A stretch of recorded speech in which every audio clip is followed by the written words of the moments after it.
All right, we're going to just look real briefly at what happens if we're trying to factor trinomials where instead of just a plain x squared or y squared, we have a number sitting in front of there. And it does cause a little bit more of a hassle than if it was just plain x squared. Normally we would just look at what numbers multiply to equal this and add to equal that. We've got to be a little more careful here. So I'm going to show you two different ways to do it. You pick the way that makes the most sense to you. You can go online and find some crazy, almost magical ways to do it. I don't want to teach you just some crazy process. I'll show you how I think about it and then another way to kind of do it. So first off, when we go to factor, we're still looking to try to do something like this. The problem is that I can't just go x and x like on the other stuff because x times x won't give me 2x squared. So I got to think about how would I want to multiply in order to make that 2x squared, and that's going to be 2x and x. So 2x times x will give me 2x squared. Now these back numbers need to still multiply to equal 12. So I'm going to list some numbers that do that, 12 and 1 and 6 and 2, and 4 and 3, and obviously we could do the negatives of them. Since the middle is going to be a positive 11, I don't think the negatives are going to be in here. Now, here's the deal. Whatever number I put in here, when I multiply this all out, that number is going to multiply this x to form part of the middle. The number that I put here, though, is going to multiply 2x. And so in terms of multiplying this all out, I have to keep in mind that whatever number goes here has to multiply 2 in order to join therein. So in other words, if I were to put, say, a 2 here and a 6 here, then this would be 2x and 12x, because it would be 2x times 6 on the outside there. Well, I don't want 12x plus 2x, that's 14x. I only want the 11. So I got to think that through a little bit. Now I can flip it around. I could put the 6 here and the 2 there, but that would give me 6x and 4x on the outside, 2 times 2x. Again, not enough. So the 6 and the 2, I tried flipping them around. That didn't work. If I try the 12 and 1, if I put the 12 here and the 1 here, that's going to make 24 on the outside plus 20 plus 1, give me 25. That's not what I want. If I put the 12 here and the 1 here, I'd get 12 plus 2, that'd be 14. Again, not what I want. So I come to the 4 and the 3. If I were to put the 4 here and the 3 there, inside would be 4x, outside would be 6x, that's 10x, that's close, but not quite it. Now, if I put, and this must be correct because I'm actually writing it down, right? If I put the 3 here and the 4 here, then on the outside would be 8x, and on the inside would be 3x, and 8x plus the 3x would make the 11x. So this must be my answer right there. And again, you can try to FOIL it out and whatnot. Now that's how some people like to do it. They'll take this and they'll make the box. All right, and they'll say, look, I know that 2x squared is what happens when I multiply these two together, and I know 12 is what happens when I multiply these together. And then that'll help them form 2x and x here.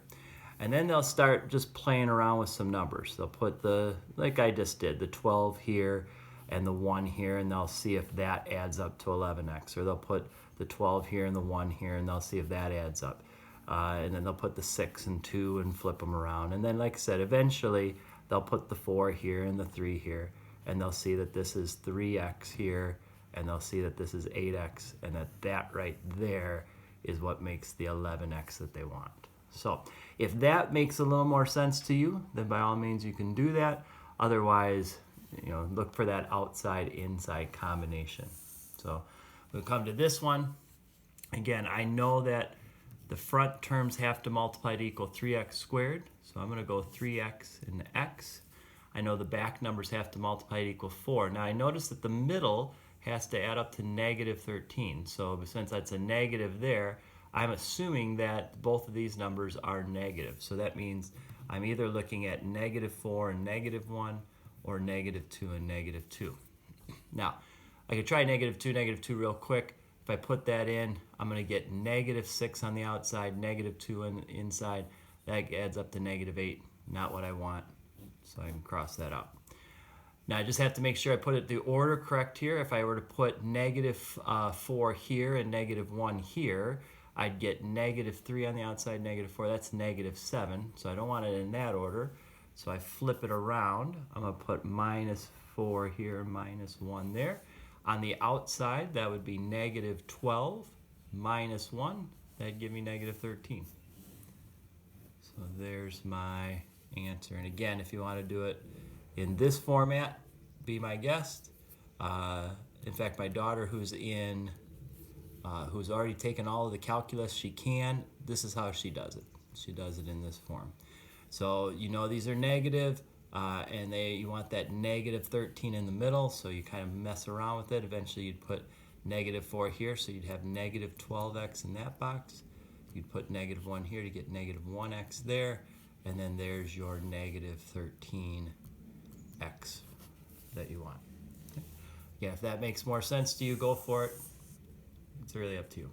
On this last one, I need 5x squared for the first, so I'm going to put 5x and x. I need negative 8 on the end, so that means one of these is positive, one of them is negative. So I'm gonna kind of just list some options here, and again, it doesn't really, I think that's as far as we can go. You just got to play around. You got to be a little patient here. Don't get frustrated if you've tried a couple and they're not working. If I've tried negative 8, that's negative 40 plus 1. That's not going to work. If I flip it, it's 5 minus 8. That doesn't work. I can get rid of that. If I try the positive 8, that's 40 minus 1. That's not going to work. If I put the 8 here and the negative 1, that's 8 minus 5. That doesn't work. Okay. So if I try the negative 4 here and 2 here, it's 10 minus 4. That doesn't work. Pardon the interruption. The garbage truck just came here. If I put the negative 4 here and the positive 2 there, then I'm going to get negative 20 plus 2, and that's negative 18, and that's what I want. Okay. And again, if I were to put it like this, I know 5x squared has to go here, negative 8 has to go there. I'd put my 5x and x. And then eventually I'm going to put a 2 here to make 2x. I'm going to put a negative 4 here to make negative 20x. 20x. And then that together right there is my negative 18x. So hope that helps. Again, this is not a huge deal. You're going to see one of these on our quiz and one of these on the test. It's good to know, but not going to sink you if you don't.